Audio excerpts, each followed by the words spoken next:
Hello everybody, this is Mr. D. Welcome to our novel study of The Phantom Tollbooth by Norton Juster.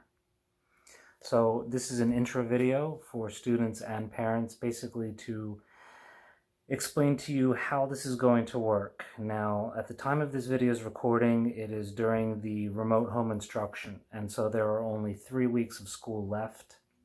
We are going to get through some of this book, not all of this book, and the rest will be up to you. The idea is to do about 1 chapter a day, maybe 2 chapters a day, depending on the length, in which I will read the chapter out loud and you will watch it. I will have a link to the text that should be attached to your Do Now and your daily assignments.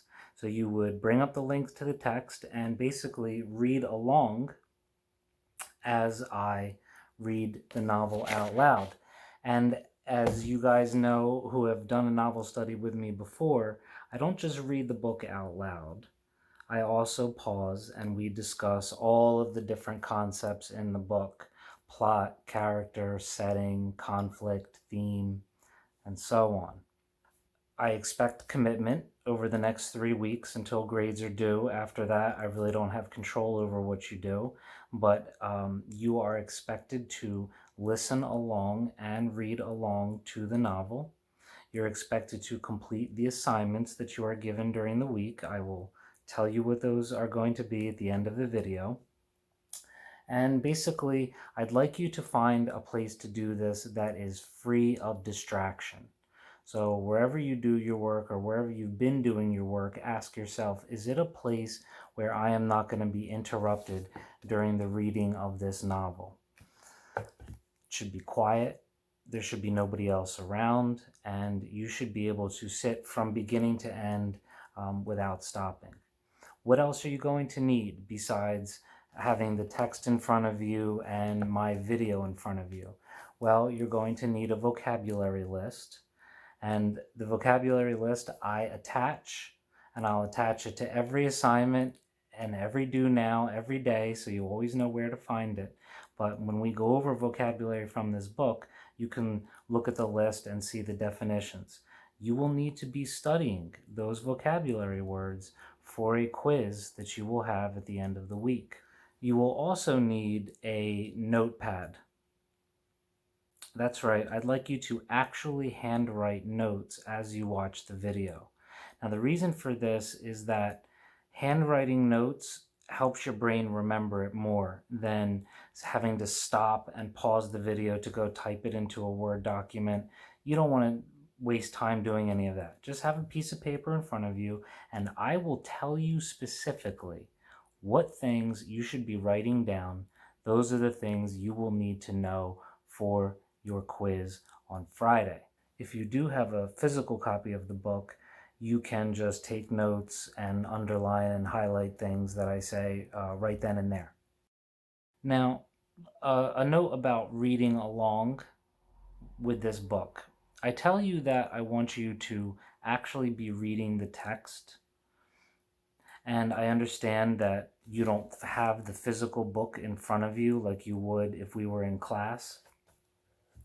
You can order the book. It's not too expensive. Amazon will deliver it. You can go to the library and try and find it.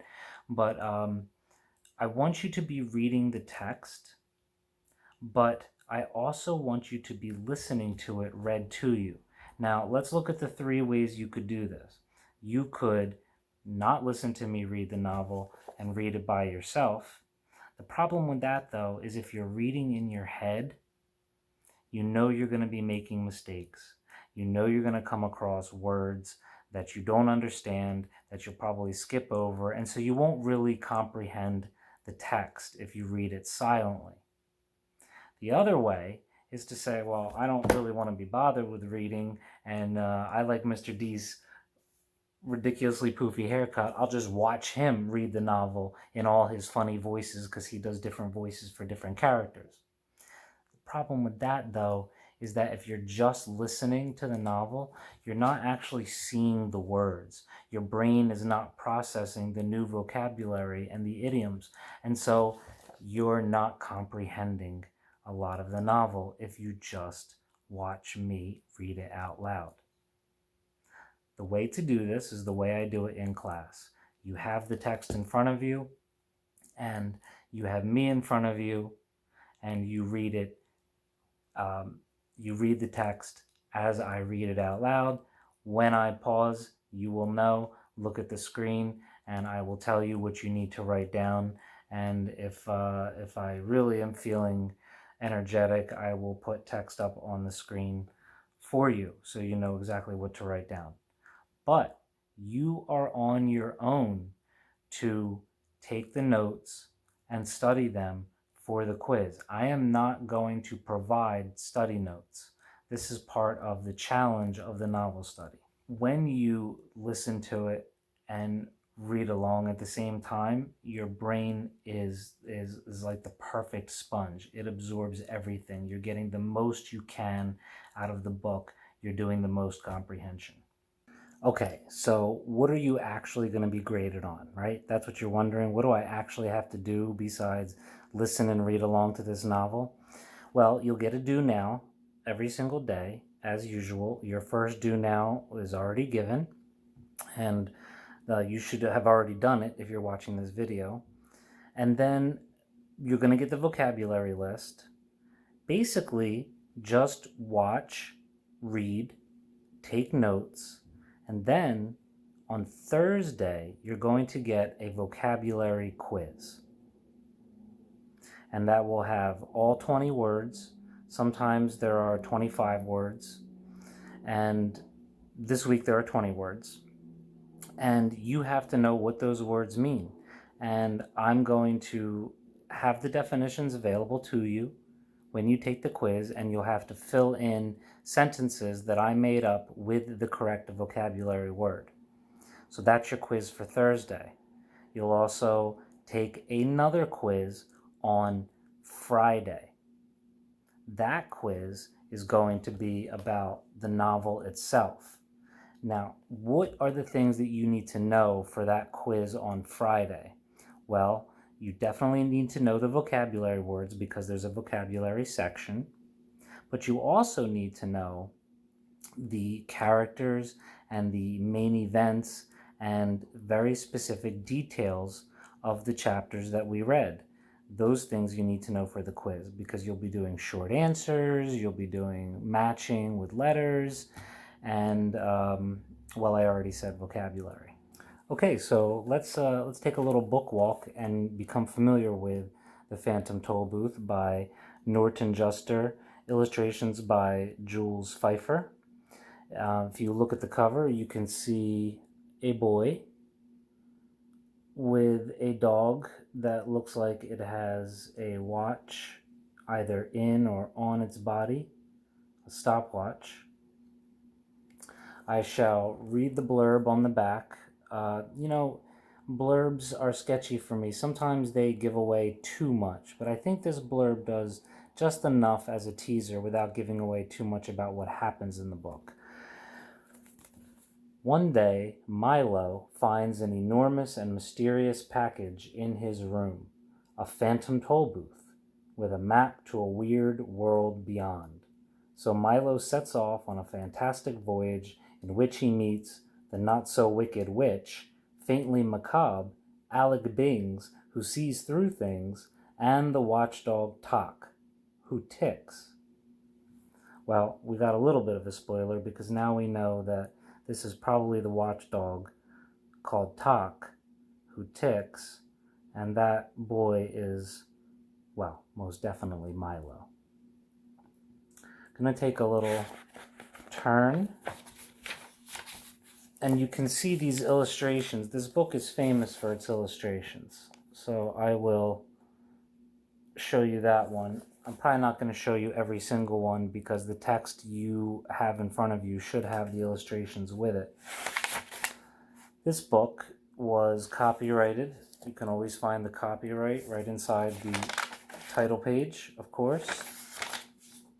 Copyrighted 1961. So before I was born and definitely before you were born. There are 20 chapters. and a total of 256 pages. And we're going to do the entire thing in this novel study video series of The Phantom Tollbooth. Let's talk about the author and the illustrator real quick. Okay, Norton Juster, very famous author. Norton Juster was born on June 2nd, 1929 in Brooklyn, New York, just prior to the Great Depression. There are still a number of people who attribute that catastrophic event directly to his birth. He grew up in Brooklyn, studied architecture at the University of Pennsylvania, and spent a year in Liverpool, England. That's where the Beatles come from. On a Fulbright scholarship doing graduate work in urban planning and learning to ride a motorcycle. After spending 3 years in the United States Navy from 1954 to 1957, he began working as an architect in New York. I hope you know that an architect is somebody who designs buildings. He opened his own firm and within a few years moved to Western Massachusetts and expanded his practice as Juster Pope Fraser. Their projects included the Eric Carle Museum of Picture Book Art, educational and cultural projects throughout New England, and a number of buildings for the Colonial Williamsburg Foundation in Virginia. He taught architecture and planning at Pratt Institute in New York and was professor of design at Hampshire College in Amherst, Massachusetts from 1970 to 1992. He began writing seriously while in the Navy. His first book, The Phantom Tollbooth, was published in 1961. So this was his first book. Winner of the George C. Stone Center for Children's Books Award, it is recognized as a classic and continues to be treasured by children and adults throughout the world. It was made into a feature film by MGM in 1969 and, more recently, into a musical. Mr. Juster is retired from the practice of architecture and from teaching, but continues to write. He is currently adapting a short story he wrote into ballet and is working on several new books. Norton Juster is married and lives in Western Massachusetts. He has a daughter and granddaughter. Okay, and now for a biography of the illustrator Jules Feiffer. Jules Ralph Feiffer, born January 26, 1929, is an American cartoonist and author who is considered the most widely read satirist in the country. Satirist is somebody who makes fun of things. He won the Pulitzer Prize in 1986 as America's leading editorial cartoonist, and in 2004 he was inducted into the Comic Book Hall of Fame. He wrote the animated short Monroe, which won an Academy Award for Best Animated Short Film in 1961, which, by the way, is the same year The Phantom Tollbooth was written. The Library of Congress has recognized his remarkable legacy from 1946 to the present as a cartoonist, playwright, screenwriter, adult and children's book author, illustrator, and art instructor. He has written more than 35 books, plays, and screenplays. Okay, so these two guys, probably I think because they both went to the Pratt Institute, and they became friends. And so here you have a guy who was in the Navy and started writing, have a friend of his illustrate the book. And there is actually a documentary that goes into the backstory of the Phantom Tollbooth and interviews the author and the illustrator and tells you how they met. I will give you a link to that when this novel study completes. I would like to make a note about the fact that they said there was a movie adaptation of The Phantom Tollbooth by MGM. For those of you that don't know, MGM also did animated cartoons like Looney Tunes. So you've heard of Bugs Bunny and the Wile E. Coyote.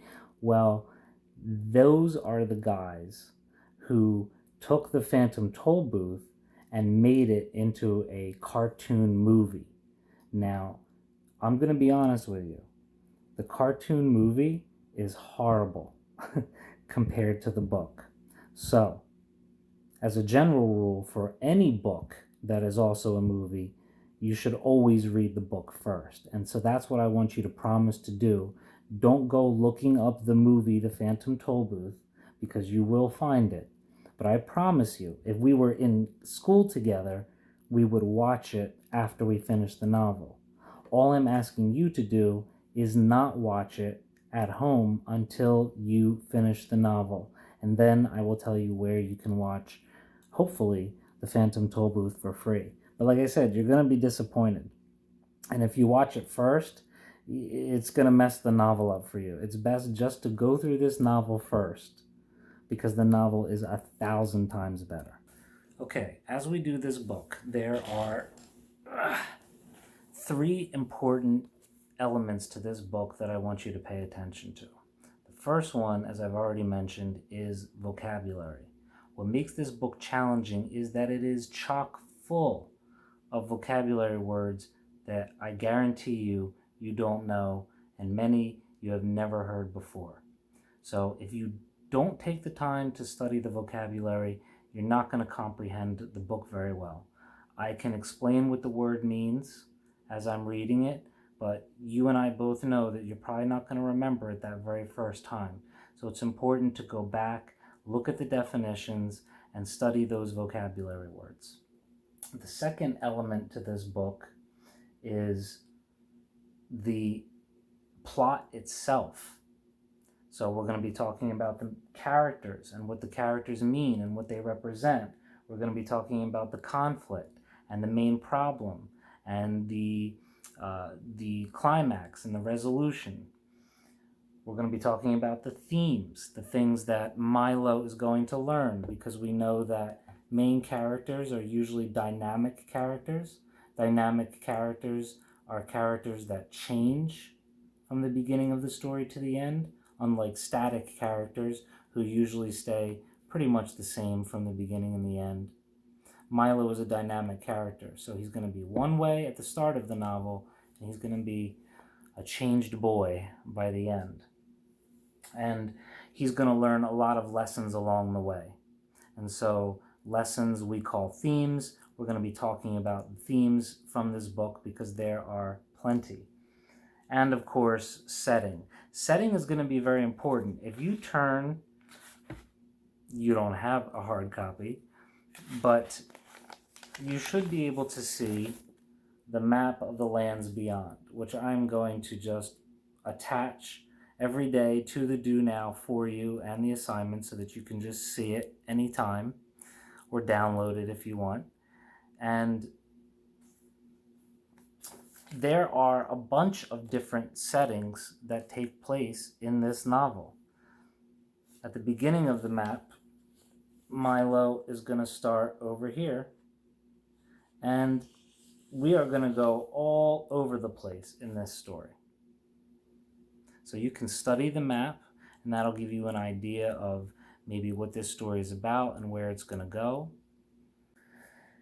And finally, the most important part of this novel are the idioms. If you do not remember what an idiom is, I suggest that you pause this video and go look it up right now. But idiom is figurative language. It's when we say something, but we don't mean it actually. We don't mean it literally. If I tell somebody to hit the road, I don't mean for them to go out to the street and start banging on it. We know that hit the road means to get out of here. And before the coronavirus and in our last few novel studies, we talked a lot about idioms, and we talked about all the different kinds of idioms.